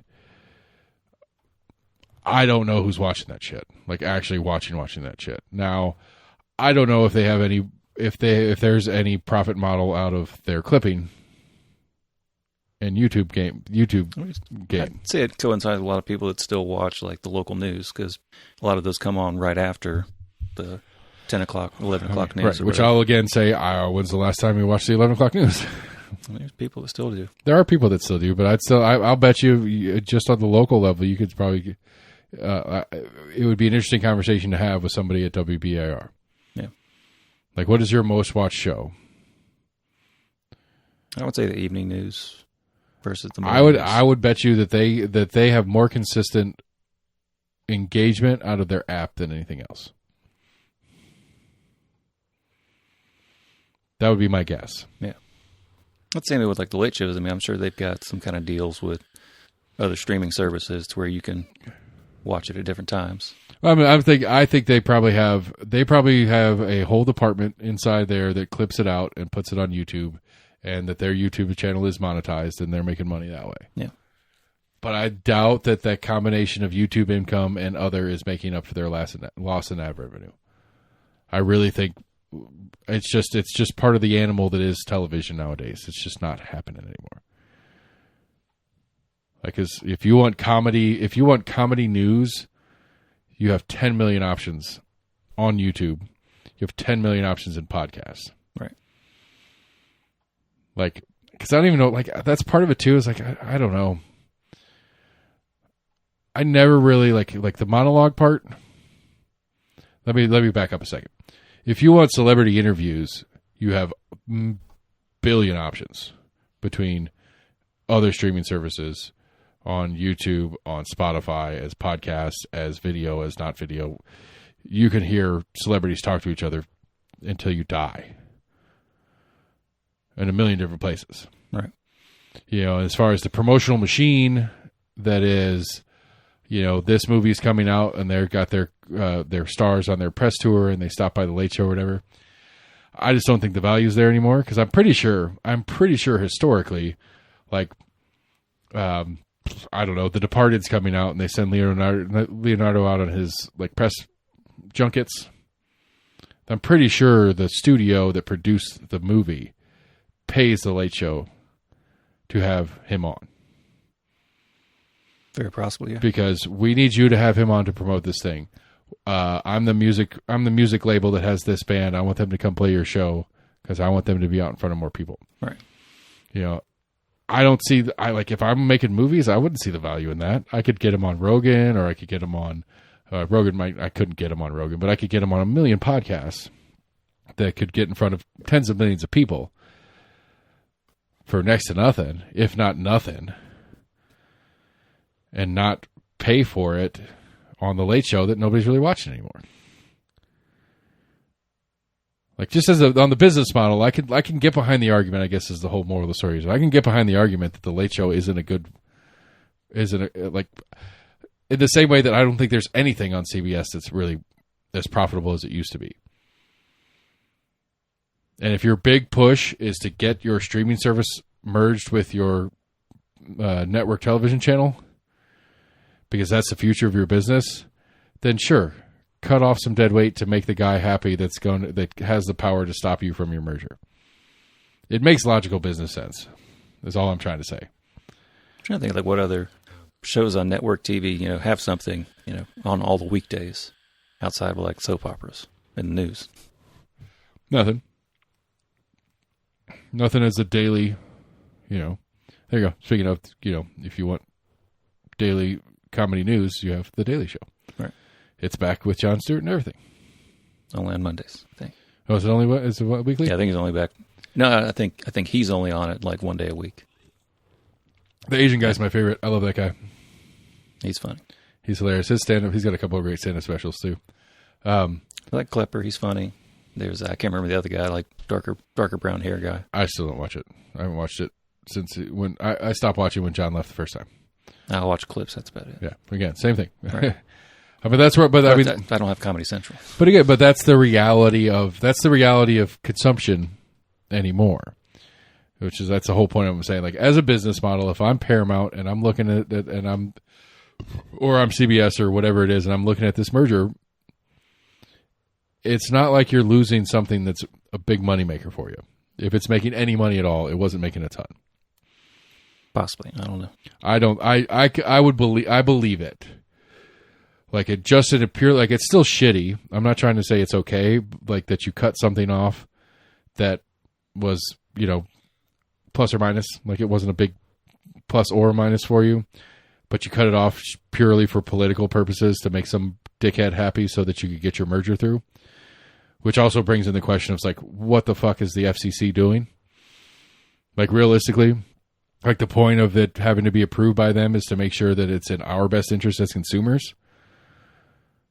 It's partially that, partially a monopoly. I'm not exactly sure. Yeah, it's supposed to be a consumer protection thing. Is that we're not going to? We can't have Chase Manhattan and J.P. Morgan merging because the two biggest financial institutions now become one.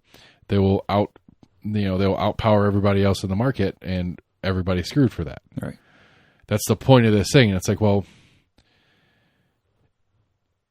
if they have the Late Show or not, if they pay the president $16 million in restitution for some libel lawsuit or not, is this against the public's best interest to allow this merger? What's it matter? These factors are irrelevant. Those factors don't. Am I crazy? Do you get what I'm trying to? All the time. Thank you. But you get the question? Do you understand the question I'm trying to ask here? Is the merger okay or not? On the greater good conversation. The reason the FCC exists to oversee big mergers is to make sure bad things don't come out of it. Right. Or is to at least try to cut off mergers that are going to have bad consequences. Whether Colbert or the $16 million lawsuit were settled or not doesn't change the question of whether this merger is good for the public or not. Neither of those answer that question. Yeah, I see what you're saying. So what the truth of the whole story here is the FCC is a pointless piece of mechanics. It's a political piece of mechanics at this point. It's just for political purposes because that's all that happened with this merger, at least. And there's been other stories of other companies that are, playing different games. I think CNN was another one with the Trump administration specifically because they had some major FCC oversightable thing coming up with their lawsuit. I'm not sure if I'm familiar with I can't remember what it was, but either way, it doesn't really matter. That's an aside. But I'm just saying, just on the singularity of this one, the two major events that went along with the prosecution of this merger had nothing to do with what the merger is. And as far as right now, it looks like the FCC optics kind of spend it. I mean, it's like one of the major kind of quote unquote legacy stations, and a very large. I 100% agree with you. Movie TV producing company, whatever else Paramount is. I 100% agree with you in that, but it's like, but cutting Colbert off or paying the lawsuit off have nothing to do with whether those two entities coming together is a problem or not. Like, I could see the argument of saying, like, okay, well, CBS and Paramount want to merge, but this subsidiary and this subsidiary don't get to come with them because that makes it too much. Right. Like, I don't... CBS News and Paramount News would therefore be one news network, and that would takes away competition in the news network game. Like, that's not what's happening. Like, that's not what's getting trimmed to make the deal happen. What's getting trimmed is politics, not substance. So if the FCC is going to approve this, which it seems like they're going to, it's purely on politics, not on function. Then it's purely on politics, not on function. And so whether they fired, so if they fired Colbert to make this happen, it wasn't because of function, it was because of politics, which means the FCC is a corrupted ass. I guess that's what I'm getting to. The FCC is a corrupt piece of shit that doesn't do its job. Or it could have just been a whole money grab, and those major companies didn't want this merger to not go through. But then it should have gone. The merger should have gone through anyway. Then, if the FCC is doing its job, then Colbert existing or not has nothing to do with the merger. Except for it made Trump happy, which gave the FCC the go-ahead to say okay. I feel like I'm not explaining myself very well right now. If we had a different president and there was no lawsuit and Colbert still had his show, would this merger have gone through? I don't know. It seems like it. Because on the substance of the merger hasn't changed. Just the perception of how we think the president feels about very particular subsets of things that he doesn't like. I haven't heard any conversation about any of this makes it so massive that it's going to make it really hard for X, Y, or Z. This is merging two giant things. This is putting, there's none of that conversation. Because that story's not as juicy for people outside of it that are reporting on it. Yeah, but I would think that would be the thing. It's like this merger. If this on a salacious news stories version of it, if a reporter knew what they were talking about and is looking at it and says, by the rules set forth by the FCC, by the laws in place that are X, Y, and Z, this merger is not legal, but the FCC is allowing it because the president likes it. That's a huge story. Like, if somebody was like, if you understood it well enough to make the argument that this merger is violating federal law, right? That's a huge story, regardless of these two particular pieces. Even after it went through, in that instance, you could still have the competitor companies essentially file lawsuits. Sure, competitor companies file lawsuits or not, but just on the merits of the case. If just on the merits of the case, somebody digging into it, which there are people that make careers out of this kind of stuff, somebody's dug into it and has looked at it, and there's been no reporting on hey, this is a problem merger. Like, this is a J.P. Morgan, Chase Manhattan huge merger here, and that this is going to have some really negative effects on the economy and industry as a whole if this merger goes through. I mean, I think those kind of stories have kind of gone to the wayside. I think more people kind of see the opposite of I guess, of not allowing it, and that's more of government kind of strangling businesses, not letting them grow, etc. Sure, but I don't think there's as much sentiment of anti-monopoly. Okay, but inverse of the same story. I've heard no story of any objection to this merger is government overreach. Because there's plenty of people who make their careers out of that version of the same story. Right. Be like, the Colbert and the CBS News story aside, any objection to this merger is government overreach. That's it. That's for like some of the more like finance style podcast presenters, that'd be a great story to milk some rage out of conservative financial people. Like, look at this government; it's overstepping. Like, they're overstepping. They're trying to stop this merger, or there's talks of stopping this merger. But now none of that has happened. It's all about these peripheral politics only things is what they're talking about in this merger. Yeah. Because, I mean, I don't know. I might be crazy. I haven't dug into it, but of all the coverage I've heard on it, it's only been CBS and Paramount have been making efforts to make Trump happy so that his FCC will allow it to go through. That's all I've heard. Right. So, anywho, that was a long rant on that. What else you got, man? I feel like we got one or two more things that I missed. I did see or listen to an interesting podcast that was talking about the placebo effect. Okay. And there were more kind of things involved in it that I didn't realize that I guess either the industry per se has had to kind of adjust to. You have to where in some of the placebos, you have people that have been on like that kind of drug or whatever that come with pretty common side effects, to where they've had to essentially kind of add things to the placebo that then mimic, dizziness, constipation, whatever. To where people, aren't like, I just took a sugar pill, normally this type of medicine, makes me sleepy, makes me sneezy, whatever. So modified placebo. Yeah, I didn't realize that they've had to kind of go that far. I mean, it makes sense when they explained it. I'm like, well, yeah. If you're giving an allergy medicine, people are going to associate most of the allergy medicines, either making them sleepy, whatever. Right.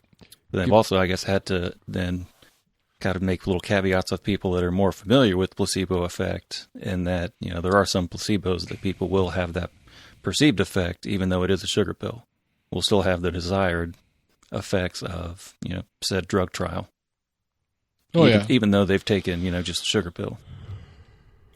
To where I guess they've had to take people, that's their, I guess, maybe kind of have little carve-outs of people that are familiar with that, to where it can be more like psychosomatic in their head of them experiencing the benefit. Well, yeah, because it makes sense, because it's like we're doing a randomized trial on an antidiarrheal. And they give you the placebo, and you don't have diarrhea anymore, and you just assume that was because of the pill, right? Because you knew mentally you knew that was what it was supposed to be doing, right? that is the placebo effect. Yeah. And I realize I guess get to the point where people that are familiar with that, I guess they've had to have some guardrails around it, and then you've always got to be careful of any kind of drug trial. It has to be a double blind for it to truly work, because people, even just like the person handing out the pills, if that person knows that they're handing out the real medicine versus the placebo, people can pick up on that. So you have to have the patient and the person basically handing it out or doing the study not knowing which is which. Crazy science. Yeah. Yeah.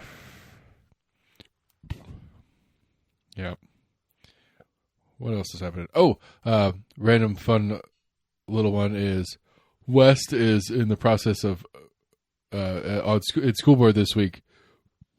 School board is going to vote to approve the West Booster Club spending its own money on redesigning the West branding, but they're not talking about getting rid of Rebels.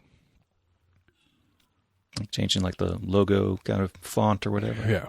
Huh. Font and color scheme. And is the Booster Club just football related?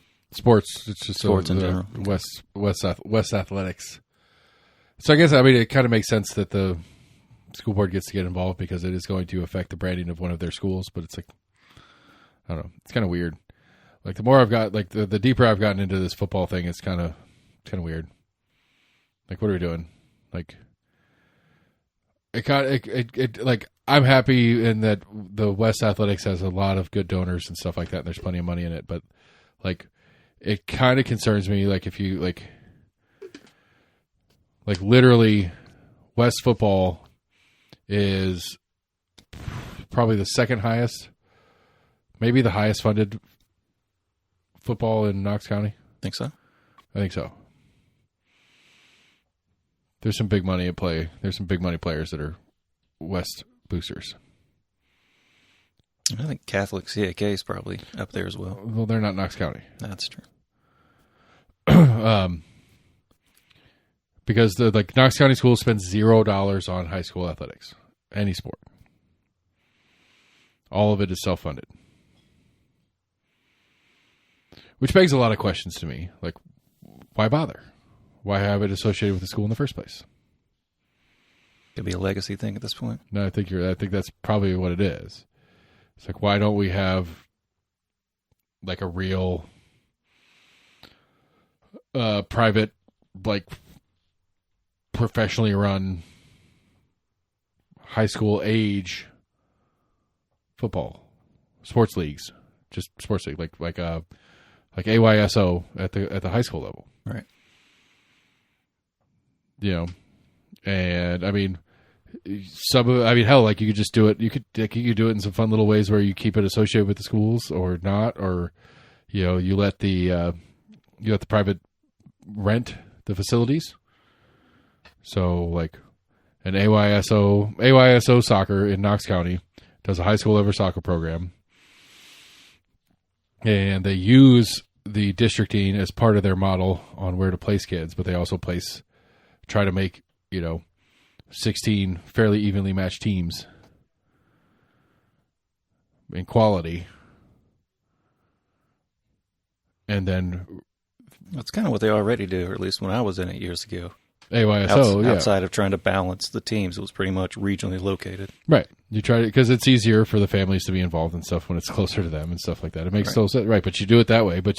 And then AYSO rents the soccer field at West High School to practice and play. And so it'd still be some sort of West affiliated kind of thing, but it would be, because essentially it's separate. Like, it is separate from Knox County Schools anyway. I think there's a fee that the boosters have to pay TSSAA to essentially I think there's be in that league or whatever. Yeah, I think there's admin fees and I know you know this, they got to pay umps and refs to come out. Right. And I don't know if it's the host or both teams on a game have to pay for it. The schools pay for it. Nope. Or the boosters. Right. The program pays for it. The program, yeah.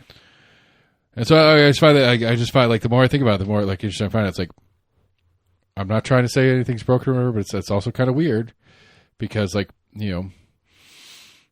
does Central have as much funding for their football program? Does Austin East? Does Bearden? Like, just because there's a better set of fundraisers, literally, like, the quality of a football program can come down to that one parent that has some really good connections. Definitely, yeah. And it's literally, like, I'm trying to figure out, and then, like, this other part that kind of sticks in the side of my head, it's like, well, is my kids' playing time going to depend on how well I help them fucking fundraise? Maybe in some places. Like it goes through my head. Like, my willingness to be involved as a parent, does that change anything for my kid on the field? Whether that's direct, like just manual labor, I go in there and help clean and cook or serve the kids for whatever it is, and volunteer as much as I can, or whether that's me going out and raising money, or whether that's him going out and doing the fundraisers they ask him to do. All right. Because, according to the coaching staff, West High School spends about $200,000 a year to exist in football. Just in football. Right. And I think that's it's not a lie. I think that's that's a mischaracterization of how much it costs, because they get a lot of stuff for free. They get a lot of donations. They get a lot of non-cash donations. So it costs them $200,000 a year to exist in cash. But like this football camp thing they just did, 3 meals a day for 4 days. They didn't pay for a single item of food. Yeah. It was all donations from restaurants. Or it was paid for somewhere else. But it wasn't paid out of their booster fund. And so it's probably more like $500,000 a year to run this program, realistically. Now, I guess technically some of the staff is paid Knox County school employees. That is one where the Knox County does put money in. Yeah. Is some of the staff is paid employees, but they're usually teachers. Technically, they're teachers that coach. Do they get any extra money for their extracurricular activity? It's a good question. But so, like, I have some curiosities on it. Like, I'm not complaining about it. I'm just like, I find it kind of weird that we have this completely independently funded program that is still within the system. But I guess that's sort of true for all of them, even non-athletics. Like, you get into, like, I mean, I don't know how band funding worked. They had a booster club as well. Right. I know we had boosters and we did fundraisers and stuff like that, but I don't know how much of that was, if we don't raise this money, we don't get X. Like, I don't know about that. Like, when we left, like, we graduated and they remodeled the band room and got a bunch of new equipment. Right. Was that Booster Club? Or was that Knox County Schools finally allocated some funds and they did it? Or was it a combination of the two? I would guess a combo to an extent. So, like, I think it's, I don't know. It introduces a bunch of interesting questions to me about what the fuck we're doing with schools. What did we figure out? $600 million? What did we figure out? The Knox County Schools budget is $600 million? No. Yeah, sure. It is. It's 600 and something $million, almost $7 or some, 600 plus million, 647 or something like that $1 million. Well, after we left, Beard and the football got last time you were there, but they got a big, huge, like, facility, like locker room, showers and everything for the football team. And they added a soccer field and a softball field. I knew they were doing I remember the fields and stuff going over there. Yeah. I wonder if some of that was a little bit of the school because it's considered kind of it's property facility. Of, yeah. And they use it for, like, I mean, we use the football field and the track and stuff for gym class. Right. So it's part of the regular facilities too. I got to ROTC, rappel off of the. That's what I say. Got to rappel off. I got to rappel off the bleachers. Yeah, I don't know. It's just interesting.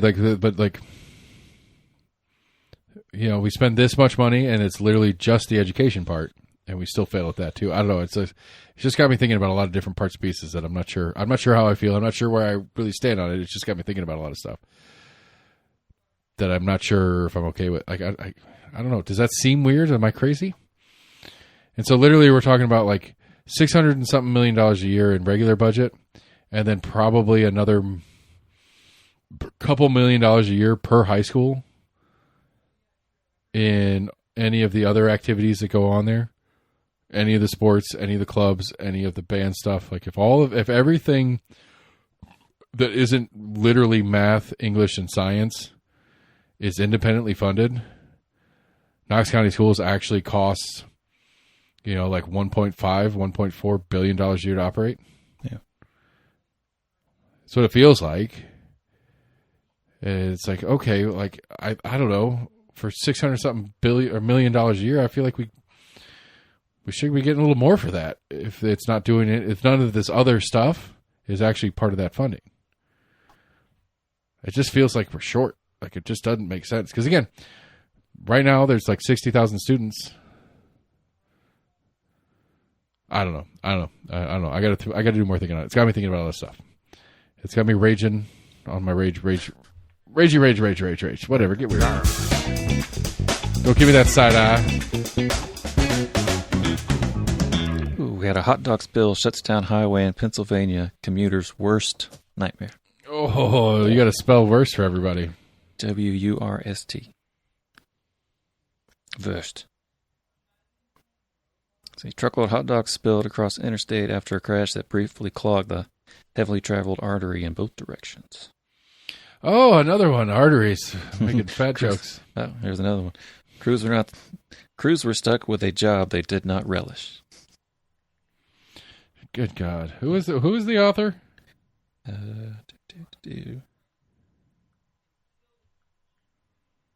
don't think it's...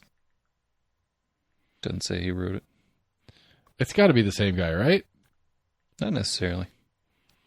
It's got to be the same couple of guys.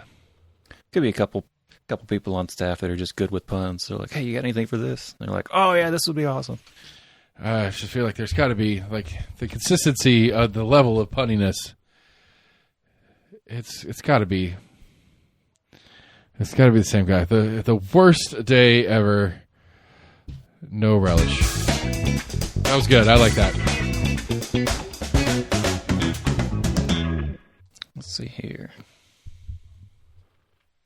think this happened a season or two ago, but it's the MLB. There was a player that was traded between two teams while the two teams, I guess, were doing like a 2 or 3 game series. I've heard a couple of different versions of it. Yeah, there's one where I remember hearing one. There's one version of it where the guy was the hitter and the catcher on the same play. I didn't hear that. Because he was catching in one game and it got rained out and he got traded to the other team. And when they were coming back for the makeup game,